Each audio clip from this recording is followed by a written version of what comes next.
శ్రీ గురుభ్యో నమః, శ్రీమాత్రే నమః. మనము ఏ శాస్త్రాన్ని నమ్మడం లేదు, మరియు దేనికి సంబంధించినటువంటి రెమెడీస్ మనం చేయడం లేదు అదే అని ఎవరైతే అనుకుంటున్నారో మీరు అన్ని పక్కన పెట్టండి. ఇప్పుడు నేను చెప్పే 9 నెంబర్లకు సంబంధించిన చిన్న చిన్న రెమెడీస్ చేయండి. 9 నెంబర్లు మీకు అనుకూలమైన ఫలితాలని ఇస్తాయి. 1వ నెంబర్ అనేది రవికి సంబంధించినటువంటి నెంబర్. ఈ రవికి సంబంధించిన నెంబరు మనకు తండ్రిని సూచిస్తుంది కాబట్టి తండ్రికి గౌరవం ఇవ్వండి. తండ్రి యొక్క పాదాలకు నమస్కరించండి. యాక్టివేట్ సూర్యుడు అయిపోతాడు. అయితే చంద్రుడు అనేది తల్లికి సంబంధించినటువంటిది. తల్లికి మర్యాద ఇవ్వండి. తల్లి యొక్క గౌరవాన్ని పెంచండి. మీకు చంద్రుడు యాక్టివేట్ అవుతాడు. 3వ నెంబరు బృహస్పతికి సంబంధించిన నెంబరు.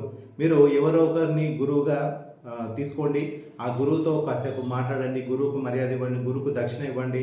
3వ నెంబర్ అనేది యాక్టివేట్ అవుతుంది. అలాగే 4వ నెంబరు మీ ఇంట్లో తిరిగే లేదంటే బయట కనిపించినటువంటి కుక్కలు పిల్లులు ఏవైతే ఉన్నాయో వాటికి కొంచెం ఆహారాన్ని పెట్టండి. మీకు తెలియకుండానే 4వ నెంబర్ అనేది యాక్టివేట్ అవుతుంది. 5వ నెంబర్ అనేది మన యొక్క వాక్కుకు సంబంధించిన నెంబర్ కాబట్టి ఇతరులపైన చాడీలు చెప్పడము లేదా ఇతరులని ద్వేషించడం, పరుష పదజాలంతో వాళ్ళని ఇబ్బంది పెట్టడం తగ్గిస్తే మీకు 5వ నెంబర్ అనేది యాక్టివేట్ అవుతుంది.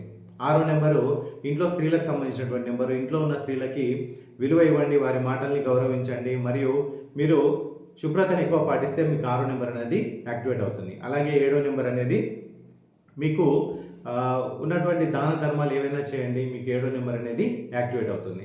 అలాగే 8వ నెంబర్కి వస్తే మీ ఇంట్లో పనిచేసే వాళ్ళకి లేదా డ్రైవర్లు లేబర్లు ఎవరైతే ఉన్నారో వారికి రెస్పెక్ట్ ఇవ్వండి. వారికి కొంత ఏదైనా డొనేట్ చేయండి. 8వ నెంబర్ యాక్టివేట్ అవుతుంది.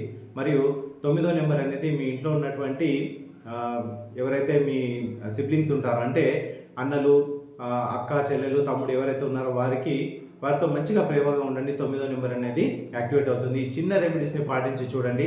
1 నుంచి 9 నెంబర్ల వరకు మీకు యాక్టివేట్ అవుతాయి.